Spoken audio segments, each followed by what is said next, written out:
To me, both of you were more me, more self-promoter, more solo acts than you were team guys. And ultimately, it dragged down the teams that you played for. All-time ranks, let's get into this. Second in receiving yards, third in receiving TDs, and sixth in receptions. Pretty impressive. Looks like Hall of Fame numbers to me. Why do you think you didn't get into the Hall of Fame? Well, I think number one, I mean, the guy to my right, I think he has a big part in really a lot of negative criticism of me, and I really have attacked my character in a sense. I think for me, the Hall of Fame numbers, I think they speak for themselves. You're not a first ballot Hall of Famer because, in my humble estimation, after doing all of my homework and covering the first team that you played for, that you played a very large part in internally tearing apart three very good teams by attacking publicly and feuding with the head coaches of all three teams, the coordinators or position coaches of all three teams, and the quarterbacks of two of those teams. They wanted to keep the man out of the Hall of Fame so bad they changed the rules because the bylaw says we're not to take any character issues or any off-the-field issues, which this man had no off-the-field issues. They said, you know what we're going to do now? If it happened on the sideline, if it happened in the locker room, that also will weigh in how we judge the player to get into the Hall of Fame. Hall of Fame is based on accolades and stats and numbers that you contribute in between the white lines. Character, personal issues that people might have with the individual should not be factored in when it comes to making the Hall of Fame. His numbers speak for themselves. He's a first ballot, period, hands down. So it's just, it almost puts a black mark on the Hall of Fame voters who make these decisions because they don't, and it comes down to, they don't like you. I mean, now I got to say this too. My cousin, Dexter Manley, you know Dexter Manley. Do. Dexter Manley deserves to be in the Hall of Fame. You can say he had drug problems, that. My friend LT had drug problems. Yeah. And they asked me, should LT be in the Hall of Fame? I'm like, you sound like a fool. Most definitely he deserves to be in the Hall of Fame. That man numbers says he should have, forget it. Okay, I'm gonna put his name. His name is Matthew Johnson. And I'm gonna give you these numbers right here. And you tell me if he's a first ballot Hall of Fame. Yeah, I would say Matthew would be a first ballot Hall of Fame. Okay, I'm done with it. Can you tell the NFL story without the guy that has 150 plus touchdowns, 15 plus thousand yards, over 1,000 catches? How do you tell that? Legs, you wanted to make one last point on this foul. Yeah, just because Skip said he's not guarding Manu on his play. He's help and recover. He's guarding, I mean, see, you said he was guarding Manu. He's not guarding Manu. He's guarding Kawhi Leonard. He's trying to get out to the corner, and that's the crux of my argument. He helped on Ginobili. His man is Kawhi Leonard. No, it's not. How much you want to bet? He's guarding Ginobili. What? They Play it ran again. into each other. Play it He's again. trying to come off the pick. Skip, play it again. Play it again.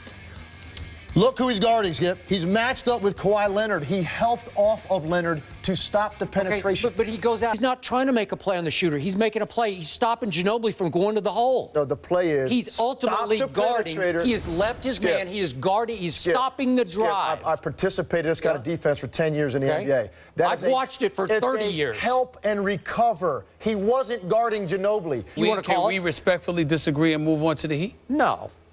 Not on that one. Why? This is good. That's a clear-cut one to me. Is he facing Kawhi or facing Ginobili? He's facing Ginobili. Yes, because he's going to stop the drive. No, I know. You teach a 6-year-old that. Okay, I know that. Okay, the point That's what is he did. they run face to face together, Ginobili, and he flopped. You really think Ginobili didn't? You're telling me right now, with your eye, your lying eyes, that my lying eyes, my correct eyes, my 20/20 eyes. Is that what you're talking about? You're telling me right now that Manu Ginobili did not pass the ball and continue with his momentum in the direction. Way they ran face to face together. Oh, Ginobili is protecting himself, Stephen and A. Harden flopped. I don't know how you do it. Don't ask for help. I don't ask for help. I don't know how he does it every day. Okay. Monday, Tom Brady, well, he lost to the Steelers for the first time since 2011.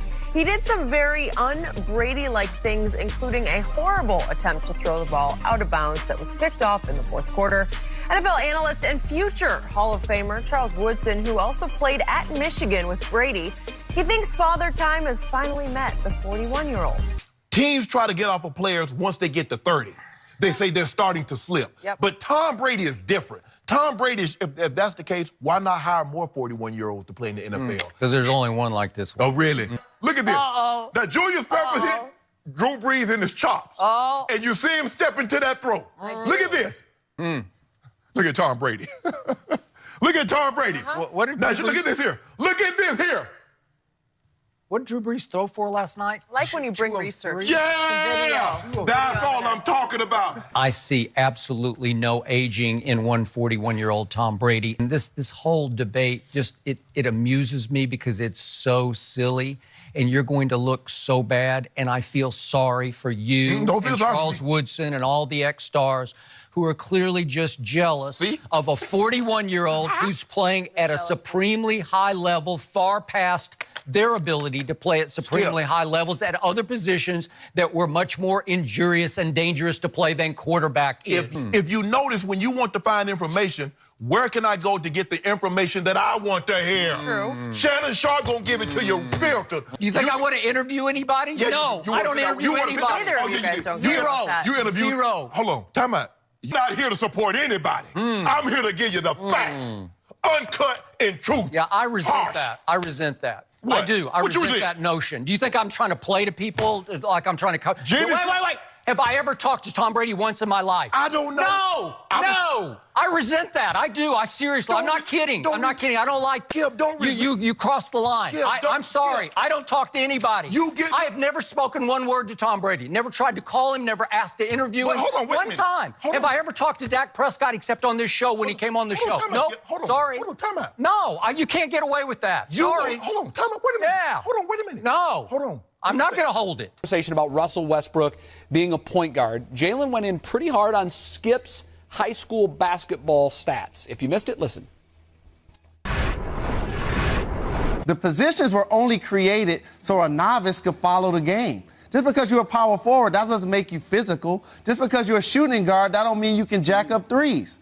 That's What just were a you, position. Jalen? What were you? What were you? Did you What average, were you? Did you average 1.4 points as a senior in high school? Yeah, I did. Okay, so all of that Pistol Pete stuff, Water Pistol Pete Jr. Okay, well, we'll address that later. We're Okay. going to.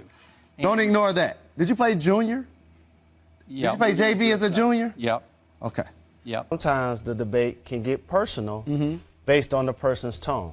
So if I hear somebody saying something negative about me to attack my credibility as a person and as a player, something that I invested 20 years in playing middle school, high school, college, pro, I'm invested in this. Like, my father was the #1 pick, God rest his soul, in the 1967 draft. Like, I dedicated my life to basketball. So if I feel like somebody wants to cross the line and challenge how I feel about the game, I study this, I do this, I took it personal. And that's what happened yesterday in our debate. I did take it personal, and I'm pretty sure he took it personal how I responded. For those that may not have seen the tweets, try to, I know it's tough, but what was your original tweet? Okay, the original tweet began with, and again, this is 3 sentences and 140 characters. It's tough. I thought twice about doing a second and third tweet to expand upon the topic because it's a much deeper story to me. It's my nightmare story. Right. It's in fact what propelled me to sit in this seat. The frustration that was caused to me in my high school career propelled me to become a member of the media and talk about basketball. So it's the basis of why I'm here. Okay. But the original tweet began that in 9th grade, I was asked to go to a big basketball camp, area, statewide, that was run by the Iba family of Henry Iba fame at Oklahoma State, the mentor to Bobby Knight. Legendary coach. Legendary. I won MVP of that camp. Many kids who went on to play at high levels in Division I. And I thought I was Pistol Pete Maravich, as you said. I was probably more, what'd you call it, Water Pistol Pete? I probably exaggerated in my head just how good I was. But I thought I was pretty good. I think it's... But the original tweet began that in 9th grade, I was asked to go to a big basketball camp, area, statewide, that was run by the Iba family of Henry Iba fame at Oklahoma State, the mentor to Bobby Knight. Legendary coach. Legendary. I won MVP of that camp. So then I go to play for a legendary coach in high school. At a big program. At the biggest school in the state, Northwest Classen High School in Oklahoma City. And he hated my game. He didn't like me. I was a 3-point shooter and a gunner before there was even a 3-point line. I went into my senior year thinking, finally, I got my shot. I'm going to be the guy coming up next year. And what happens the first day of school? I look up, and my legendary coach has transferred in his son from Southeast High School on the South Side to play for him because the coach's son was soon the guy. I played a lot that year, but I lived in fear of even taking a shot in a game. When you hit me with the stat, I looked it up last night. I think it was 1.8. I was shocked it was that high because I can barely remember taking shots in games. I would start to shoot and hesitate. I was scared to death. So by 2/3 through the season, I got in his doghouse again. I clashed. I rebelled. Into bench. That was the end of my career. That's exactly what happened to me, and it killed me. It was the worst experience of my sports life. Do you know how many players, high school, college, and pro, can have that story? So imagine how they feel when you're on national TV for 4 hours a day and you're talking about the plight of their life on a national forum, but they don't have a chance to tell their story. Yep. But what happens is, there's a difference between reporting what you say, reporting what you see, and name calling. Like when you name call, that makes it personal. Bosh Spice, Queen James. Now time out. No. Now that crossed the line. I don't do Queen James. I've never done Queen James. It's Prince James. Prince James. Yeah. Same. Okay, but I invited anybody, including you, to come sit there and let's talk this out. Did Chris Bosh come and sit there? Did he? Yes. But yes. You got to take their side of it. Them coming to sit here really validates you. It really validates your show because you talk negative about me. We want to start by just finding out what's your, you may have more than one issue, but what's your biggest issue with Skip? It's not just Skip, it's sports writers, sports media in general, where everything's generalities, right? Excruciating pressure. What the hell is that, right? You know, it was excruciating pressure. That's what it was. Is that meaning what, Skip? Meaning that you personally watched up close and personal what LeBron went through last year against your Dallas Mavericks. Was it not the biggest collapse of a superstar that we've ever witnessed on a finals or championship stage? No. I mean, first of all, it's a team game. Right, you guys like to talk in complete generalities where no one can question you, right? You don't ever use facts. You don't ever use substance. You don't ever use facts. No. That's all I use on this show. What, excruciating pressure, undeniable this, you know, it's just all generalities. There's never been a star under more pressure going into a finals, a championship series or game than LeBron James was under after 9 years and 3 league MVPs. Well, first of all, you have the presumption that people care what you say.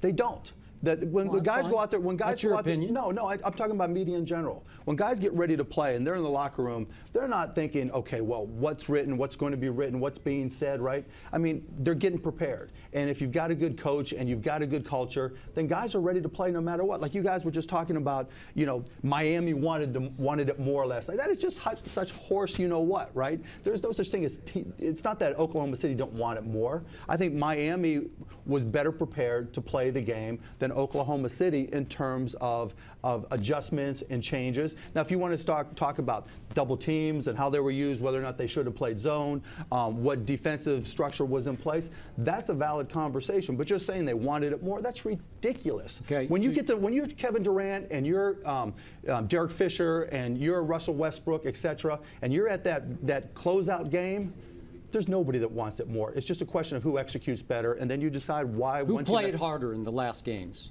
Miami did every game. LeBron played harder than Kevin Durant did 4 straight games. That is the most ridiculous thing any sports writer has ever said. Now, if you think when Kevin Durant walked off the court, he thought, yeah, I didn't play quite hard enough, right? Now, you can say like he wasn't put in a position to succeed. You could say that they didn't run the right plays. They didn't get the ball to him on the block enough. And if you were smart, you'd come out and you'd have substance. You say, you know what? This is how many plays they ran to him on the block. Here's how Miami defended it. Now, you can also argue that the Pat Riley way is always the same way all the time. Miami played it the same way all the time, and then we can have a discussion about adjustments.